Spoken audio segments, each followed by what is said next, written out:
Guten Morgen, Freunde. Nimmt er auf? Ja, er nimmt auf.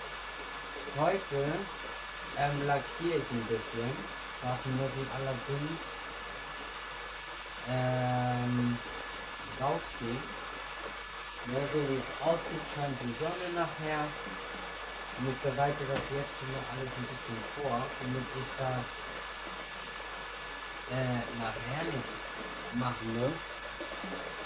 Wir machen mal lieber die Musik aus, bevor mein Video später gespart wird.